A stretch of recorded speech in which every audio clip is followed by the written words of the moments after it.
Olá, turma. Bom dia, boa tarde ou boa noite oficial a todos.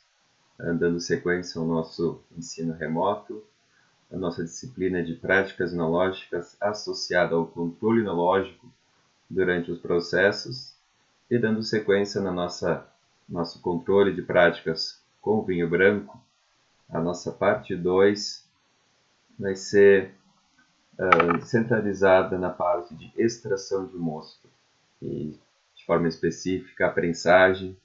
Uma foto aqui bem bonita para vocês verem. Esse é o centro de prensagem do grupo Chandon, da unidade deles lá na região de Champagne. Então, tem uma ideia da dimensão de um grande grupo quando trabalha com prensagens. Cada prensa dessa tem uma capacidade de 50 mil quilos, são prensas pneumáticas. E aqui a noção do tamanho da linha deles de prensagem lá na região de Champagne. Terminamos a aula passada com a questão de desengaçar, de prensagem, questão de desengaçar, esmagar, esses aspectos iniciais do vinho branco. Então, dando sequência agora na parte de prensagem, adicionamos o CO2 e aí vamos para a prensagem. Conceito de prensagem, conceito da nossa extração de mosto. O nosso procedimento tem que ser progressivo e lento.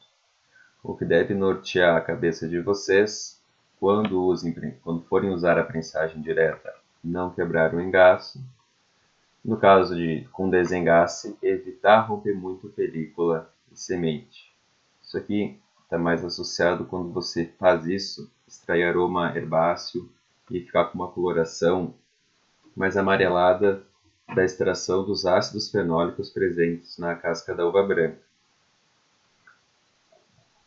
Então, as nossas três opções de prensagem, cada uma tem um pró e um contra. Nunca na enologia vocês vão ter só pontos positivos de uma ação ou só pontos negativos. Cada ação vai ter um ponto positivo e um ponto negativo. Então, sempre como enólogo, sempre pense aonde eu estou ganhando, aonde eu estou perdendo, em função do meu planejamento de produto.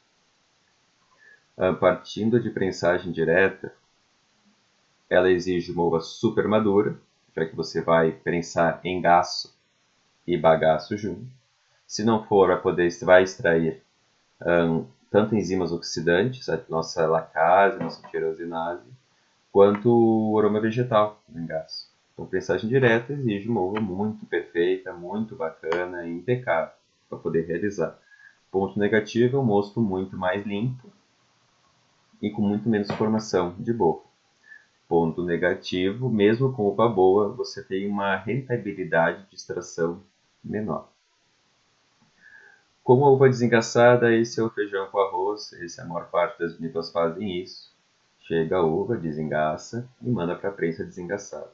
Acaba tendo uma oxidação maior, porém acaba sendo um meio termo entre desengaçar e esmagar, que seria muito mais oxidação, do que prensagem direta, que acaba ocupando muito espaço na prensa e tem uma rentabilidade de mosto bem menor. Então, a nossa missão, quando formos prensar uma uva branca, nós temos sempre que pensar em limitar a nossa produção de borras. A produção de borra demasiada demonstra que a gente bateu muito, agrediu muito a nossa uva. Evitar especialmente ruptura de semente, também da regulagem da desengaçadeira. E evitar danos no caso de uvas inteiras. Do ponto de vista do controle, vocês colocaram a uva na prensa, vocês vão ter os critérios qualitativos em tempo real. Ou seja, o que no tempo real está dizendo se o procedimento de vocês está sendo bacana ou não está sendo bacana. Então, começa a extrair, coloca a prensa, começa a escorrer o mosto. Primeira coisa, a vazão. Observar a velocidade da vazão. O volume de cada prensagem. Turbidez do mosto. A cor. Aqui já é analítico. pH. E a adstringência do mosto. É muito pouco usual e muito difícil o enólogo conseguir separar o mosto da prensagem, as suas frações entre prensa e flor, com análise.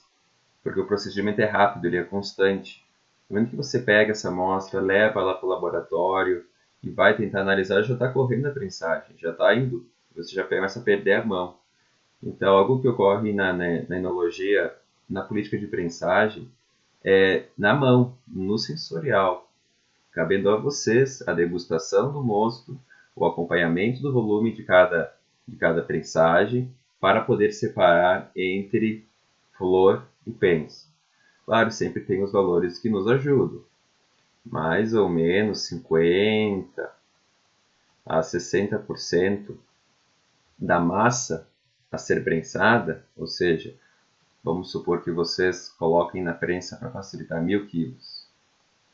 Mais ou menos os primeiros 500 litros que saírem dessa prensa vão ser de qualidade superior. Então até ali vocês podem ficar menos preocupados.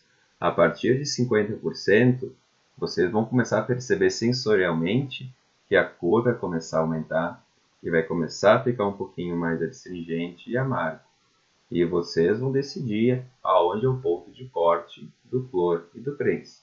Então, de forma geral, até 50 a 60, a gente percebe em vários estudos e na prática que a maior parte fica como flor. A partir dali, vai da decisão do enólogo ao corte dele para o mosto que vai ser mais concentrado em compostos fenólicos, necessariamente um pouco mais amargo, com um pH mais alto.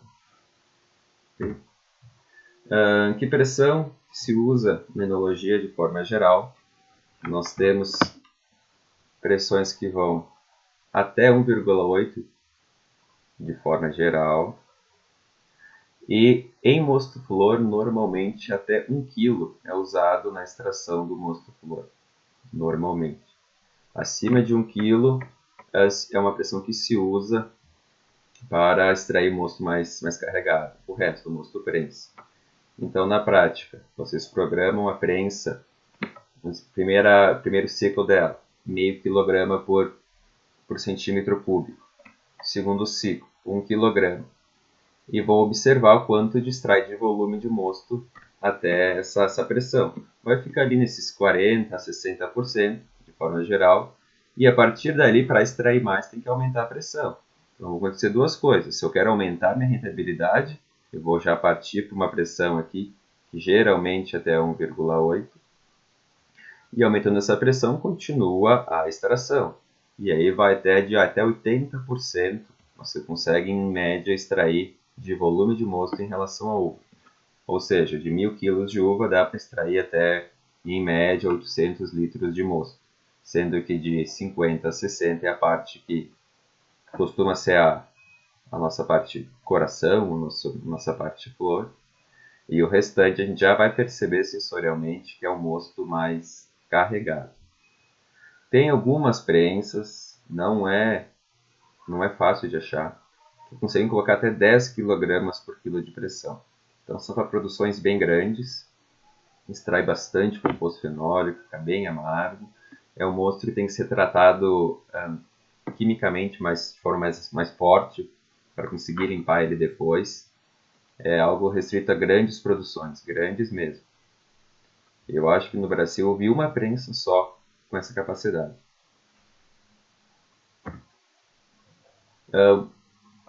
Sobre a extração de mosto, então o que tem que estar na cabeça de vocês de forma geral?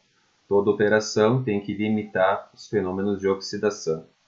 Notem que minha linha de pensamento ao tratar das operações em branco com vocês é sempre na linha de limitar fenômenos de oxidação. Mas eu já disse isso na outra aula passada. A gente sabe que existe um mercado de vinhos de produção em ânfora e vinhos laranjas, onde essa questão de limitar fenômeno não é relevante. É um outro estilo de produto, porém com um mercado mais específico e restrito. De forma geral, sempre procurem pensar em limitar a oxidação. Tá? Sempre ter, porque são reações irreversíveis na maior parte dos casos e alteram tanto a cor como o sabor. Sempre procurem limitar a dissolução dos compostos fenólicos De forma específica, são ácidos fenólicos que saem da película, da semente, engaço, pode passar tanto gosto e dão um tom amarelo mais acentuado para o vinho. E a gente sempre pensa em limitar o aumento de pH. A gente sabe que quanto mais vamos prensar essa uva, mais vai extrair compostos da casca, mais vai romper os vacúolos presentes nas células, e isso faz com que se libere mais potássio e necessariamente o mosto mais prensado tem mais potássio. Tendo mais potássio, tem um aumento de pH que diminui a minha vida útil do vinho e retira frescor desse meu vinho. Pode ser consertado depois? Pode. Porém, você já pode evitar que isso aconteça. Sempre a ideia é de sempre exercer a menor pressão possível. Por isso que sempre comece uma prensagem com meio quilo. Não há necessidade de já começar com 1 quilo. Com meio quilo você já consegue iniciar de forma bem mais qualitativa a prensagem. Eleve para 1 quilo de pressão após a prensagem de meio quilo não for mais efetiva. Ela já vai começar a patinar, ver que não sai mais líquido. Aí vocês podem, pensando em prensa pneumática, descomprimir ela, girar para mover um pouco a massa de dentro e após programar para 1 kg de pressão e fazer uma segunda onda de pressão nesse mosto. As ações mecânicas. O que seria uma ação mecânica na prensagem? Foi justamente o que eu acabei de comentar agora. Em uma prensagem, utilizando uma prensa pneumática, ela vai inflar o seu recipiente de prensagem e depois você vai descomprimir para homogeneizar melhor aquela massa e novamente iniciar uma nova prensagem. Cada vez que você descomprime, gira e comprime, você está fazendo uma ação mecânica. Isso acaba gerando um volume maior de borras. Elevação da pressão sempre de forma lenta e progressiva. Super importante e difícil às vezes de conseguir. É só em linhas muito específicas e vinhos mais caros ou produções pequenas, que é conseguir fazer a prensagem dessa uva em uma temperatura friazinha, superior a 20 graus. Mas a gente já aprendeu que a velocidade de reação de oxidação de um mosto, de uma uva, é muito mais rápida do que a de vinho. Então, sempre que possível, processar essa uva a uma temperatura mais baixa. Solução que muitas empresas encontram: ter uma câmara fria para estocar a uva. Então, a uva chegou quente, porque no verão se colhe a uva mesmo aqui no ciclo de inverno, durante o dia é calor, deixa a uva de um dia para o outro na câmara fria e no outro dia você processa ela a temperatura mais baixa. Você vai minimizar um monte a questão da oxidação. Como eu comentei a questão das voltas, para evitar muitas voltas, essa desmonte e remonte da estrutura de prensagem. É válido para prensa pneumática e prensa por pratos, principalmente. E evitar o maior tempo possível que esse mosto está em contato com o ar. O que é a primeira qualidade de uma política de extração? A aptidão em dar mostos claros. Essa é a primeira aptidão. E é o principal critério de qualidade em tempo real, vocês observando, que vai se modificando com a evolução da prensagem. Analiticamente, nós vamos procurar sempre ter um mosto, flor, pensando no mais qualitativo, com NTU inferior a 200. Então, isso é um indicativo de qualidade bacana, no caso do meu mosto. Essa política de extração e mosto claro vai variar de uva para uva. Quanto mais sadia a uva, mais você se sinta à vontade em extrair mais e movimentar mais, porque até vai ser mais difícil de ela soltar o líquido. Quanto mais danificada por podridões, mais facilmente vai oxidar, mais facilmente vai passar compostos vegetais, que não maturou bem, e tanto oxidativos. Então, uva com qualidade deficiente, menos manipulação na prensagem. Uva mais sadia e dá mais liberdade para vocês. Fazendo uma correlação com o vinho tinto, pega uma uva muito chique, muito top de vinho tinto, vocês podem macerar mais. Pega uma uva mais danificada, vocês não podem macerar tanto. Não vai poder extrair, vai extrair coisa ruim de uma uva que foi danificada. A mesma forma de pensamento vocês têm que manter quando forem prensar e processar o vinho branco. A questão da produção de borras, especialmente quando a gente pega esse volume prensado e vai para o tanque, é outro indicativo de como nós trabalhamos com a prensagem. Formou muita borra, muito digo mais de 10, 15%, é um indicativo que nós exageramos talvez na prensagem. Acabou sendo uma extração muito brusca. Então pode vir junto uma oxidação da cor e um pouco de componente herbáceo. Regra de ouro na vinificação e no pensamento do controle enológico. Todo o processo de vocês de elaboração do vinho é um encadeamento de operações. Cada operação anterior tem que facilitar a seguinte: não tem muita mágica. Não adianta vocês terem o melhor preço, o melhor tanque e falhar na uva. Então todas as operações têm que conversar entre si. E o que eu sempre postulo, o mais importante é o resultado do que foi feito. O que é o resultado que nós queremos? Mostos claros, frescos e límpidos.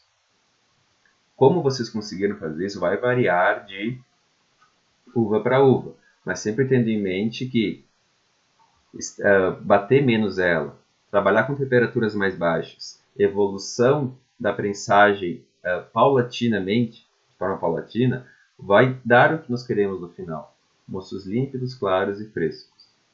E vocês naturalmente vão separar, vão perceber que na evolução da prensagem vai chegar uma hora que vai haver uma divisão da questão da cor, vai ficar mais escuro. Óbvio, isso vai crescendo mais, vai ficando mais escuro e vocês têm que, de forma rápida e inteligente, já realizar essa separação. 3 tipos de prensas existem de forma principal no mercado para vocês adquirirem: verticais, horizontais por pratos e pneumáticas. 2 de forma bem mais usada, a vertical e a pneumática. A horizontal por pratos é mais difícil encontrar no Brasil, não é fácil de achar. A mais talvez utilizada em pequenas produções é a descontínua vertical. É a mais usada para prensar bagaço de uva tinta após a fermentação alcoólica e ela é usada muito para elaborar vinhos brancos em pequena quantidade, uma propriedade pequena. Porque pelo tamanho e da capacidade do cesto você tem uma limitação de quantidade de uva. Então ela é muito mais comum em propriedades pequenas. Esse aqui é o sistema antigo, por um tornilho que você fica girando, girando, girando. E aqui nós temos os sistemas mais atuais hoje, se for adquirir. Já com painel de pressão, tem aqui o reloginho da pressão, aqui o liga e desliga dela, e a opção de cesto de inox, que é mais sadio, e a opção de cesto de madeira. Aqui a linha operação, depois dela desmontada, o sistema antigo, então o bagaço aqui todo já prensado, o líquido escorre pelas frestas, cai aqui nessa calha e na calha vocês já têm que transferir ele para o tanque. Aqui outra imagem desse tipo de prensa, essas são imagens da região de Champagne na França. Esse é o modelo prensa tipo Champagne, um disco bem grande, onde é usado, é o menos usada hoje, mas é o estilo de prensa clássico deles. Hoje o mais usado é a pneumática. A que eu comentei, que é a descontínua horizontal, ela tem um prato desse lado aqui e um prato desse lado. Eles vão se encontrando no centro e esmagando a uva que está, prensando a uva que está aqui no meio. O líquido escorre por esses buraquinhos aqui, cai nessa calha aqui embaixo e da calha é transferido. Há um painel de controle onde vocês vão operar ali a prensagem. Descontínua quer dizer que você, depois que colocou a uva dentro, você não pode abrir e colocar mais uva. Tem que iniciar e terminar o processo. Tem modelo de prensa contínua. É pouco usual, só em produções muito grandes que ela é usada. O mais comum é a descontínua. Aqui imagens de um estágio que eu fiz em 2008, em Bordeaux, na França, que eu era o enólogo responsável, e ele carregando esse modelo de prensa descontínuo, que era o que havia lá. Então, o carregamento da prensa pelas portinhas aqui em cima, aí que o trator com a caçamba elevou, um sem fim derrubando a uva aqui na prensa. E aqui, apesar de ser diferente, esse sou eu, depois da prensagem, tem que tirar o bagaço. Então, abre aqui as duas tampas, abre aqui a calha, vira a prensa, cai o bagaço na calha, e aqui um dos trabalhos do enólogo é a parte de descarregar a prensa. Então, descarregava a prensa e já mandava o bagaço embora. Aqui, de forma curiosa, ainda é muito popular na França o uso de piletas, essas nossas caixinhas de concreto. O sistema de frio é usado com serpentina interna. O esquema de funcionamento da prensa por pratos. Então, você tem aqui os pratos laterais, a uva carrega no meio, vai aproximando os pratos, vai comprimindo essa massa de uva, depois abre os pratos, gira a prensa, fecha os pratos de novo, seria ação física para melhorar a dissolução dos compostos, aumentar o rendimento da prensagem, vai caindo na calha aquele mosto e vai seguindo para a debourbagem. Prensa descontínua horizontal mais usada e provavelmente a que mais vocês vão operar em produção de vinho branco é a pneumática. Ela acaba reunindo a maior parte de qualidades positivas e a menor parte de qualidades negativas, por conta de poder processar volumes maiores de uva, que é uma limitação da prensa hidráulica vertical.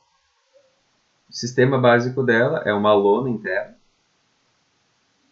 a parte aqui do carregamento da uva, e essa lona infla de acordo com a pressão que vocês vão digitar no painel. Aqui é uma cordinha que é de segurança, encostou na cordinha ela para de trabalhar.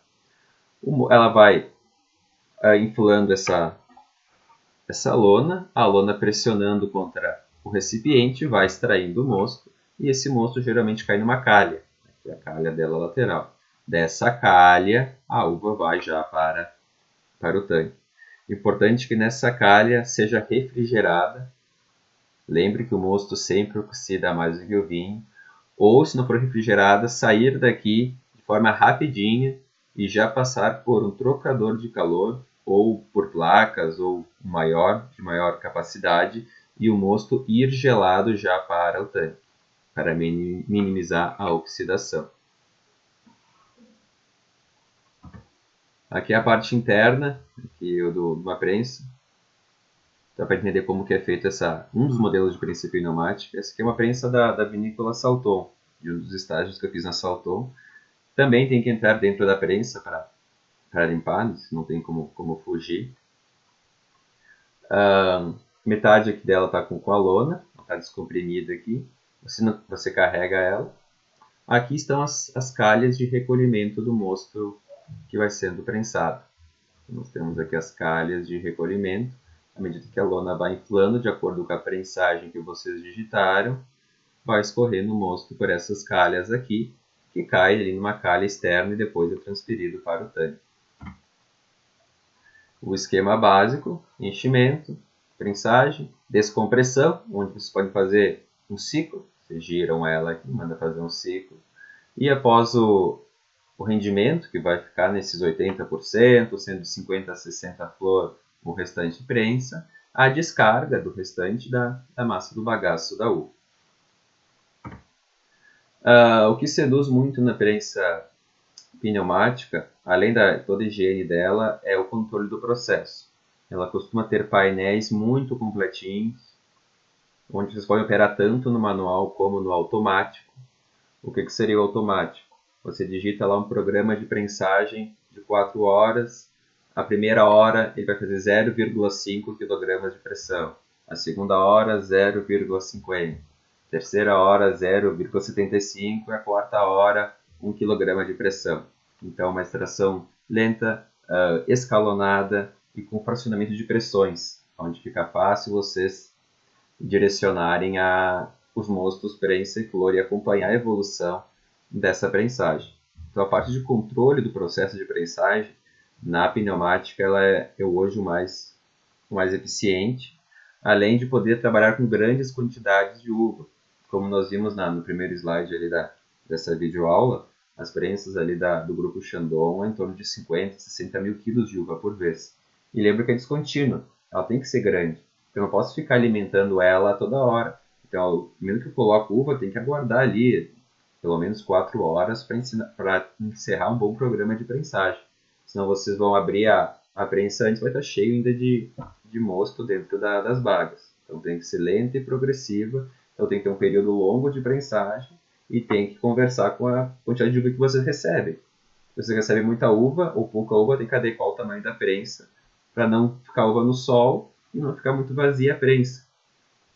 E aí, esse é o limitante da pneumática. Eu tinha esquecido aqui. Como ela vai inflar essa lona, vocês têm que ter um número X de uva. Geralmente, ela tem que estar enchida com pelo menos 30 a 40% do volume de uva tem que estar enchida. Porque senão ela tem que inflar muito, expandir muito a sua lona, se tiver pouca uva, e isso pode romper a lona. Então tem que ter um volume mínimo de uva para ela para poder ser útil, para poder ser processada e evitar que há um rompimento da lona, e romper a lona vocês vão ter um pepino gigante para resolver, porque vocês vão ter que descarregar essa prensa e consertar, trocar a lona, fazer um conserto nessa lona. Um esqueminha principal do fluxo de líquido das prensas, desde a de tornilho, aquela bem mais artesanal, até aqui com pratos, a tipo champanhe, que é uma de pistão mais larga, e a pneumática, que acaba sendo a mais indicada hoje. E aqui um dado científico do volume de borras que é extraído em gramas por litro em função da prensa utilizada. Então, pensando aqui no início numa prensagem, até 30% do volume extraído. A prensa vertical, 3 a 6 gramas por litro de borra. Na prensa contínua, olha a quantidade de borra. Na horizontal por pratos, que é um valor intermediário. E aqui na pneumática tem um valor mais aceitável ainda, mas ainda superior à vertical. Essa grande diferença da vertical para pneumática e para pratos é que na vertical você não faz o revolvimento, você não descomprime e comprime. Aquela massa de uva que entra fica parada do início ao fim.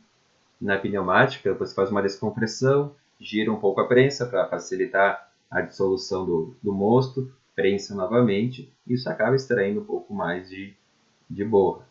Então, pensando no planejamento de uma vinícola boutique de pequena quantidade de uva, talvez a prensa vertical seja a prensa mais indicada. Mas pensando em uma vinícola boutique que vai processar 20 mil quilos de uva, a prensa vertical não vai atender à realidade, e aí a pneumática acaba sendo a que melhor entrega. Aqui na sequência, na parte do flor, de 30% a 70% do volume extraído, a vertical continua extraindo pouca borra. E aqui você começa até a ter uma diminuição da borra extraída na pneumática e também na horizontal por pratos. A contínua é terrível, né? Ela extrai muita borra.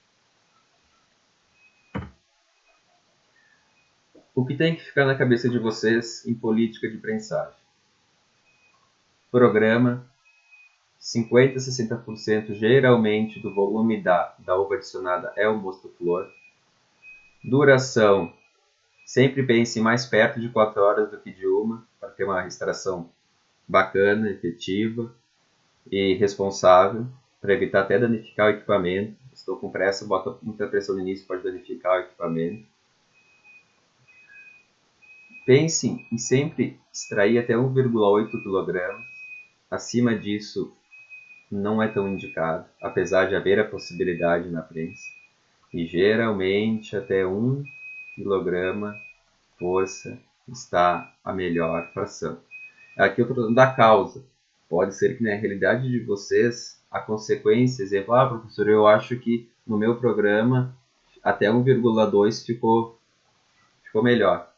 Maravilha, você precisa adaptar a sua realidade local. O que eu sempre passo são valores médios do que é usado e o que vem dando certo. Da mesma forma, vem uma uva muito danificada, vocês talvez tenham que fazer uma prensagem com uma pressão menor. Ela já está soltando muito líquido, já está muito batida, muito danificada. Mas de forma geral, até 1 kg por centímetro quadrado, vocês têm o mosto flor. E aqui a questão do número de voltas. É interessante fazer, é necessário fazer em prensa em pneumática para poder melhorar a tua rentabilidade. Porém, o excesso delas acaba gerando muita borra depois no final. Gerando muita borra, vocês já, como elas vão perceber isso, vão ter que fazer uma dose mais alta de clarificante. Ou, no caso, pensando em escolhas, no mosto flor, vocês poderiam só usar enzima, e no prensa tem que usar enzima, uma bentonite, talvez um PVPP, para extrair um pouco da matéria oxidada. Então muda até a política de limpeza de mosto em função da composição dessa textura desse mosto que está sendo extraído durante a prensagem.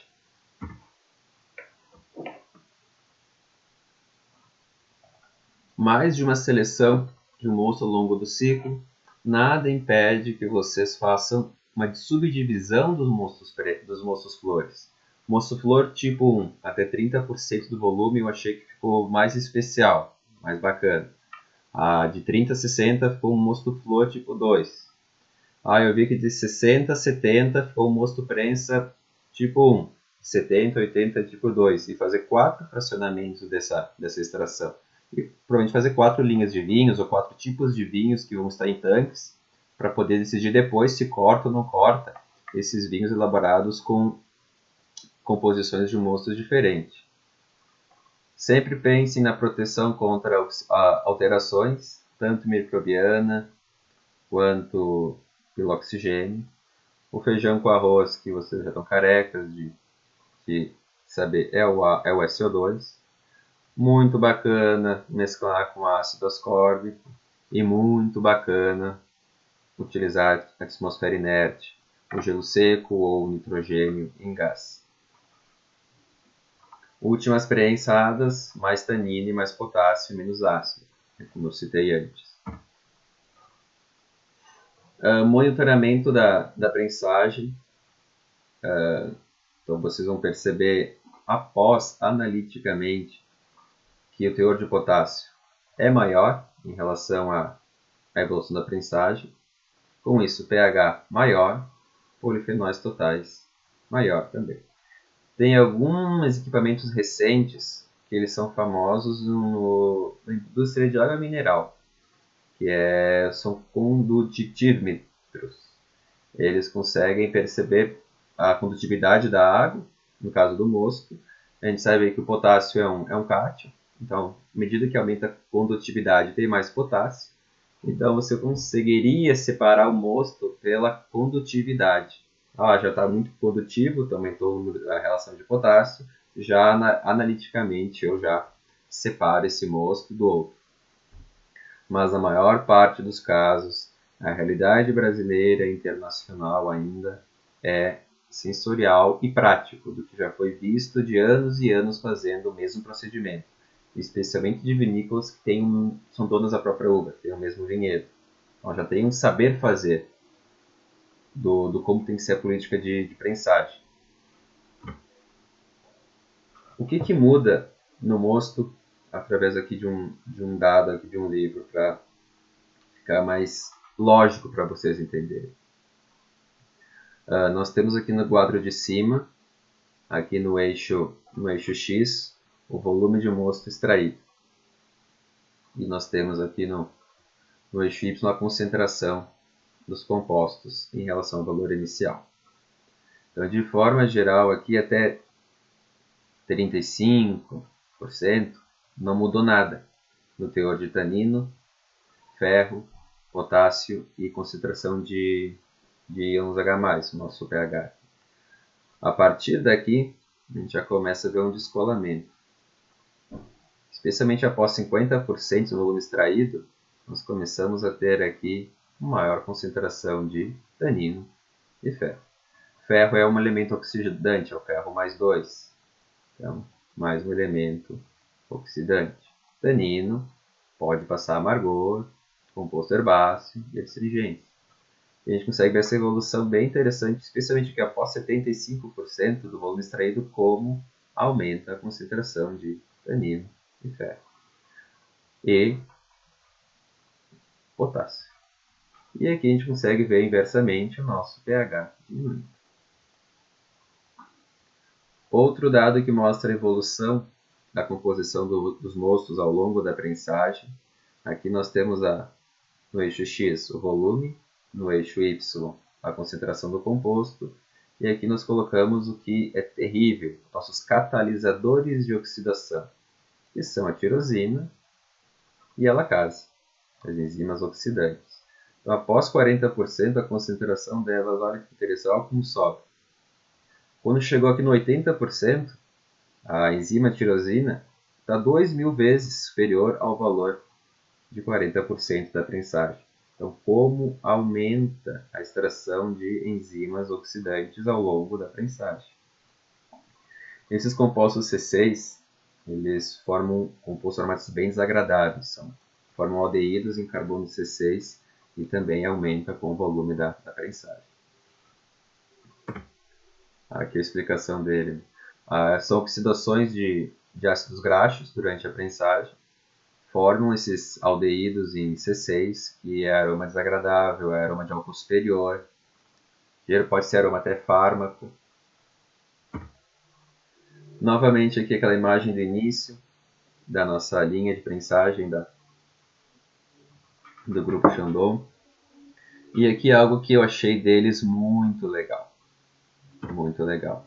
Quem tirou essas fotos foi o professor Fábio Lenk. Ele foi pessoalmente visitar a propriedade e ele repassou gentilmente para mim. E eu queria mostrar para vocês é a tina coletora, a mastela coletora deles de mosto que vai saindo da prensagem. Então aqui é a prensa, aqui tem uma bandeja embaixo e aqui a mangueira onde sai o mosto. Aqui nós temos uma tina com um recipiente, recipiente 1, recipiente 2 e recipiente 3. Aqui no gráfico ao lado vai ficar mais fácil de distinguir, na foto ao lado. Então aqui de novo a prensa, recipiente 1, recipiente 2, recipiente 3. E aqui o cano com o mosto. Então, pela prática deles, assim como outras empresas, eles colocam o cano aqui. Esse aqui que é o recipiente 1. Então, por prensagem, já por experiência do quanto de uva que vai enchendo esse aqui que é o nosso mosto flor. Encheu esse aqui, o cara só pega aqui o enólogo pega aqui a saída do cano, coloca no recipiente 2. Vamos supor que é o nosso prensa 1. Nosso mosto prensa 1. E após ele só direciona aqui para o recipiente 3, nosso prensa 2. Então ele só faz o deslocando esse cano, separa do flor para o prensa e para um super prensa. Vamos usar esse termo aqui. Já é uma política de experiência de anos e anos fazendo a mesma coisa, até que começa a chegar a uma política de prensagem. Um ponto crítico e mais crítico que existe nessas operações de branco é o momento onde sai o mosto de dentro do ambiente fechado, que é a prensa, pensando em prensa pneumática, e ele cai na calha de coleta. Esse é o momento mais sensível da prensagem, aqui é a imagem.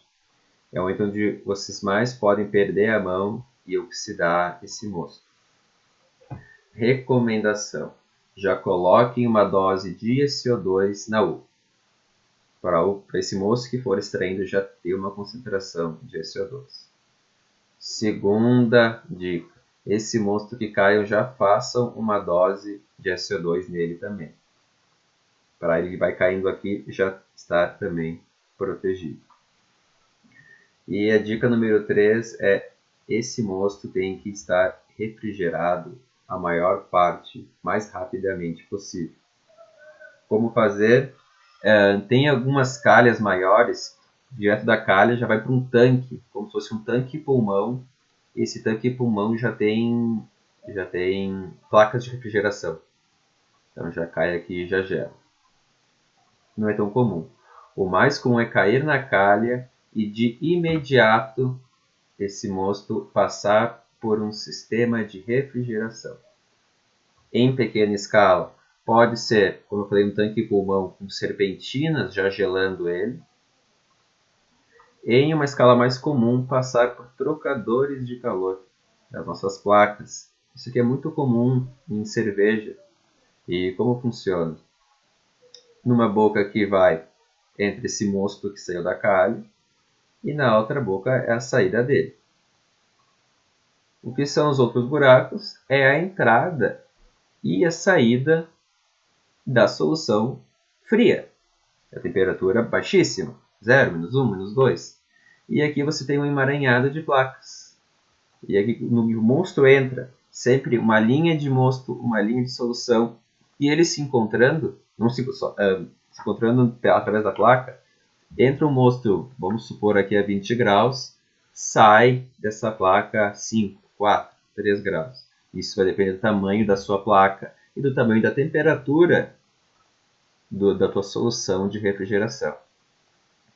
Então, o ponto crítico é esse mosto que sai da prensagem e demora demais para ir para o tanque, demora demais para ser refrigerado. Lembrando que o ideal é ele ir para o tanque refrigerado.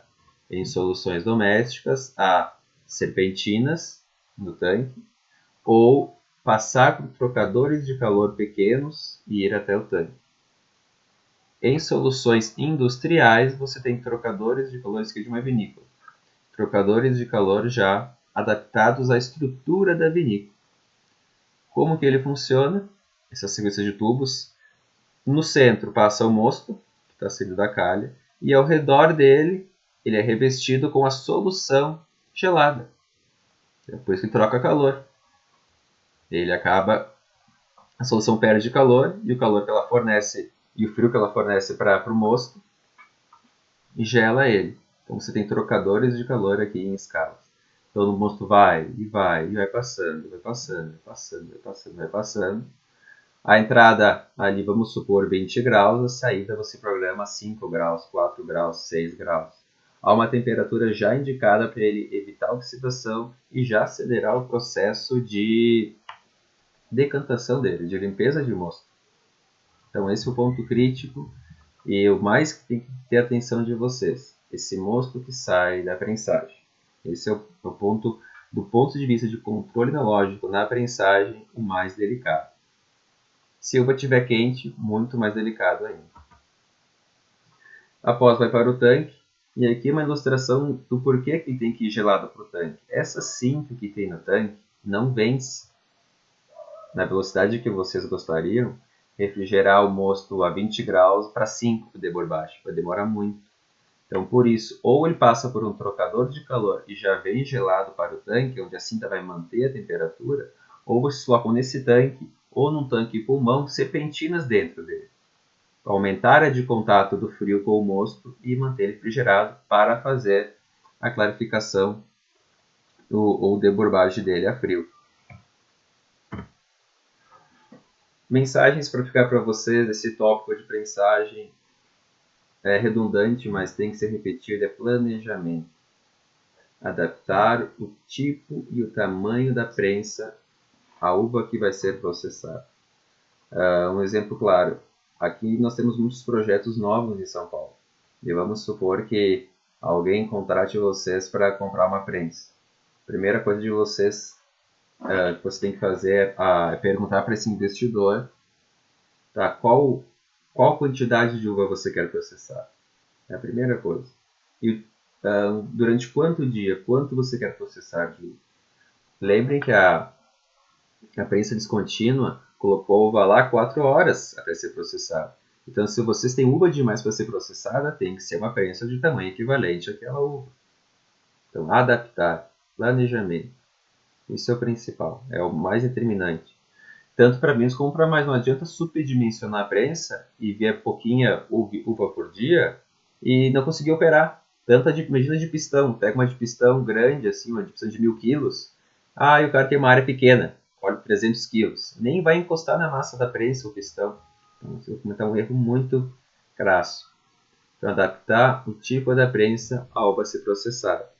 Tipos principais: é de pistão, principalmente com cesto de inox, para pequenas produções, e a pneumática para produções um pouco maiores. E, de forma geral, a pneumática acaba sendo a opção 1, porque a limitação da de pistão é para produções muito pequenas mesmo. Separação do mosto. Como eu comentei, vocês têm preferência de separar o mosto flor do prensa. Só que tem que pensar que esse mosto vai para um tanque. Então, vocês têm que planejar o tamanho dos tanques também. É algo que eu vejo muito. Especialmente quem não é da área, compra todo o tanque do mesmo tamanho, porque fica bonito, fica estético, todos os tanques de 1000 litros, ou 2.000 litros, 3.000 litros. Só que esquece que se eu for processar, vamos supor, 10.000 quilos de uva, e quero separar o mosto flor do prensa, eu tenho que ter um tanque, vamos supor que deu 60%, eu tenho que ter um tanque de 7.000 litros e um de 2.000 litros, para poder fermentar o flor e o prensa. Se eu tiver só tanques de 10.000 litros, eu vou ter que me obrigar a misturar os dois. Como é que eu vou fermentar 2.000 litros num tanque de 10.000 litros? Vai oxidar completamente o meu vinho com esse vazio gigante. Então, a política de compra de tanques tem que ser adaptada à política de uva a ser processada. Então, se eu estou com um planejamento de colher 10.000 quilos, tem que ter um tanque de 7, tem que ter um tanque de 2, tem que ter um tanque de 5, tem que ter um tanque de 1.000, para poder separar e fermentar de forma separada os mostos flor e prensa, sem ficar um vazio muito grande. Diferente do vinho tinto, o vinho branco não sobe o chapéu no final. Então, o vinho branco vocês podem fermentar bem próximo ao pescoço do tanque, para minimizar a oxidação. E se começar a fermentar muito baixo, o potencial de oxidar é muito mais intenso. Então, sempre pensar, eu vou separar mosto, eu tenho que também separar tanque. E tem que ter tanques de volumes diferentes, até após a fermentação alcoólica, para poder desborrar esse vinho e também manter ele atestado. Super e determinante ter tanques diferentes. Não sobrecarregar o equipamento, como eu comentei antes, tanto com pouca uva como com muita uva. E algo que eu vi que alguns fazem para ganhar tempo, você coloca a uva na prensa pneumática e não liga a prensagem. Quando você enche a prensa pneumática, você fecha ela e gira ela. E acaba escorrendo o mosto, porque o nosso mosto foi esgotado. Então você escorre esse mosto e você abre a tampa, percebe que sobrou mais espaço. E você coloca mais uva dentro dela. E vai esgotando e vai colocando para, quando prensar, ter o maior máximo de uva possível. Isso é um veneno, é um convite para vocês terem um prejuízo incalculável. Porque a prensa pneumática é sustentada por dois eixos aqui do lado. E vocês começam a girar e esgotar, se interessar e cada vez colocar mais bagaço, esse eixo sobrecarrega e pode trincar esse eixo. E aqui o prejuízo é gigante. Gigante. E já para estabelecer de início, como vai ser a política de prensagem? Prensagem direta, ponto positivo, pouca extração de compostos herbáceos, de formação de borra, porém ela vai exigir uma uva super bacana para não pegar nem herbáceo, nem o oxidado, nem compostos oxidativos, e vai render pouco mosto. Então o vinho vai custar mais caro da prensagem direta. Então você tem que pensar nisso. E tem que ser vai ocupar mais espaço na prensa também. Vai render menos, tanto na tua prensagem vai menos uva, como vai gerar menos mosto. O feijão com arroz é desengaçar sem esmagar. E o esmagamento, na política de vinhos de valor agregado mais alto, não é indicado. Porém, vocês poderão ir em vinícolas ou visitar vinícolas que fazem a política de esmagamento para otimizar o tempo, por questão do volume produtivo. Sempre pense, a pessoa não está querendo necessariamente danificar a uva, mas pode ser que ela tenha tantos caminhões a serem recebidos que é menos danoso eu esmagar e agilizar minha prensagem do que deixar aquela uva no pátio lá, esperando um dia para o outro. Então eu tenho que pensar qual o dano é menos impactante na qualidade do meu vinho. Ter essa visão global de controlar os processos. E política de extração. Sempre tenha em mente minimizar os fenômenos oxidativos. Isso sempre vai estar na mente de vocês. O processo como um todo, como eu citei antes, tem que ver desde a uva até a capacidade de prensagem daquela uva. Junto com isso, temperaturas baixas sempre que possível, antioxidantes e escalonamento da pressão. Então sempre tenha em mente isso. Lembrando que o que vai determinar a qualidade é sempre a consequência depois no final. E na consequência vocês vão fazer uma leitura. Se o que eu fiz foi ou não o mais bacana para aquela uva em questão. E essa análise contínua do que vai sendo realizado é o principal até vocês atingirem uma política de prensagem padrão, ou mais efetiva, ou mais usada, independente da uva que chega. No final, o que todo enólogo quer? Mosto limpo, fresco, sem amargor, sem o amarelado dos ácidos fenólicos, com pouca formação de borra e com pouco pH. O que eu fiz nessa aula foi dar algumas orientações de como chegar nisso e não chegando o que pode ser o porquê de não ter chegado. Então esse é o que a gente sempre procura idealizar como consequência de um processo ok de política de extração de mosto.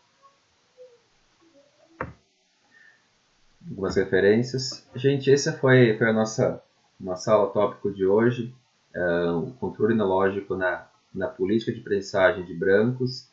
Espero poder ter sido claro com vocês. Desculpe se me atrapalhei em algum momento. Estou sempre aqui à disposição para a gente poder tirar dúvidas e construir da melhor forma possível o andamento dessa disciplina. Uma boa semana a todos e até a próxima aula.